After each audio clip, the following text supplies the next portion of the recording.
Hi, and welcome to my digital presentation on the topic Diving into 1465, a didactic perspective on the Middle Ages in virtual reality. My name is Elena Lewers, and I am a research assistant at the Chair of History, Education and Public History by Christian Bumberg at Ruhr University Bochum. My research topics are the theoretical and empirical exploration of virtual reality in history education, and mainly the question how virtual reality shapes the user's perception of history. The following presentation is divided into two parts. In the first part, I will talk about my basic understanding of the concepts virtual reality and virtual Middle Ages. In the second part, I will focus on the chances and challenges for history education. I will not present concrete concepts for specific contexts like history lessons in school, but try to present guidelines for the use of VR in general. So, part 1, Virtual Middle Ages. I will start with an example, the virtual reality application Heilige Unterhaltung. The video was produced by the Landesmuseum Württemberg in Stuttgart in cooperation with the Storz Medienfabrik GmbH. It was produced to be used in the museum in 2019, but it was also published on YouTube. In the museum, you can watch the VR using a hand-mounted display in a room that was arranged just for the VR. The story is a fictional crime story set in the Kloster Lichtstern near Stuttgart in 1465. Focus of the story is the theft of the relic of St. Ursula. The user visits different places like the cloister or the market of the village. As a user, you can see everything from a first-person perspective, but don't pose over a body in the virtual reality. You're not a character in the story, but you're addressed as a visitor. Overall, you remain in the role of an observer. In the description, you can see the following statements. The producers claim that virtual reality enables us to travel into the past, into the Middle Ages, and to experience this world and time as you have never done before. This is a big promise, I think. As you all know, the past is gone and there is no way to get back. Not by time travel, of course, but neither by studying history or experiencing history culture. All we have are primary sources and representations of the past that allow insights into past reality. We can't get a complete understanding of how it was back then, but interpretations that are shaped by our perspective. So the promise to show the real world can never be fulfilled. This should not mean that the content presented here is wrong or that the VR is worthless, but it shows a misleading conception of what digital media or media in general can do. This is important to know because history is always mediated. This brings us to my understanding of the terms virtual reality and immersion or immersivity. There are many possible definitions of these terms, but I present one that focuses on the technological aspects. I understand virtual reality as a three-dimensional computer-generated environment that creates a simulation of reality. This simulation must be as realistic as possible so that the recipients feel present in the environment. I would call a virtual reality application immersive when it has technological features that can create this feeling of presence. I differentiate between virtual realities with higher or lower rates of immersivity. High immersive are virtual realities if they offer the users a realistic and vivid environment they can interact with, and if they isolate the users from their physical environment so that they are mainly influenced by the VR. The important point here is that the VR can only create a simulation and construction of reality. No matter what object the VR tries to recreate, it is never equivalent to the object itself. My second basic thesis refers to my explanations at the beginning. Regarding the topic of the workshop, I use the term virtual Middle Ages, and I will argue that our understanding of the Middle Ages is always virtual, that means constructed and fictional. Starting from the present, we try to explore past realities. To do this, we use fragments from the time we want to explore. In this case, from the time around 500 to 1500. but we also refer to sources that were created in the period after that. That can be primary sources of research papers, depending on the focus of our exploration. And so did the researchers around the year 2000. We could go on like this forever. From this multitude of representations and interpretations, an image of the Middle Ages is formed that may have become more and more distant from the reality of the past, which we cannot get at anyway. The epoch is already far away in time, and it's a very long and multi-layered period, which is why one interpretation of it cannot be called representative for the Middle Ages in general. Our understanding of the Middle Ages is also very much shaped by media such as films or digital games. In addition to the huge number of sources and the simultaneous gaps in knowledge, there is the need to creatively fill in the gaps to be able to form a historical narrative.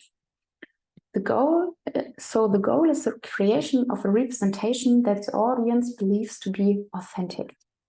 I do not want to say that this is wrong. I only want to point out that it should not be mistaken for a correct image of the past, because it is an interpretation depending on the time and place of its production. The representation of the Middle Ages from 2033 perhaps tells more about this year than about the Middle Ages. So based on that, the question is, which narrative is constructed for whom and how? So what image of the Middle Ages is constructed in the VR application Heilige Unterlungen? I brought 3 screenshots from the video showing different places: the painter's room, the market, and the cloister. The representations give the impression of very religious life. The cloister is present in the town, the villagers believe in God, an important altar piece is currently being worked on, and the focus is on the theft of the relic that affects the whole town. Through the market and the craftsmen, the importance of trade is highlighted. And in addition, the poverty of the inhabitants is addressed at the thief, who is revealed at the end, refers to a starving family as the motive for the theft. The elements used to support the authenticity of the representation and the user's perception of the Middle Ages are, for example, the clothing, building, the way of speaking, stage design, and the use of objects from this time, like the altar or the stuff in the painter's room. This creates a certain image of the Middle Ages, which of course does not depict all the important elements and is only a particular presentation. So, part 2, perspectives for history education. Before I present my ideas regarding history education, I want to shortly illustrate what constitutes the user's VR experience.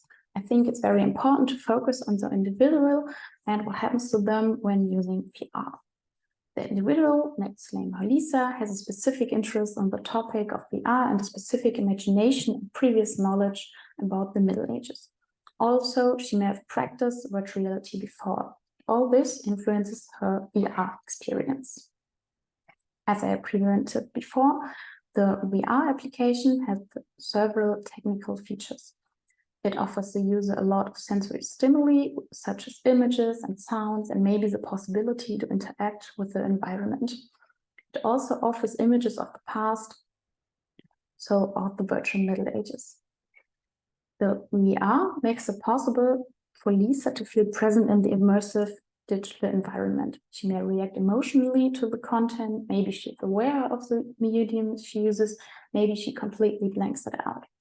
Psychological studies have also shown that the feeling of presence can lead to the uncritical adoption of content. So all in all, the experience can lead to modified imaginations about the Middle Ages because the VR showed something that Lisa didn't know before, or her previous knowledge was confirmed. The potentially immersive character of the VR experience makes it necessary to deconstruct it so the user doesn't take the presented images of the past for real without being critical.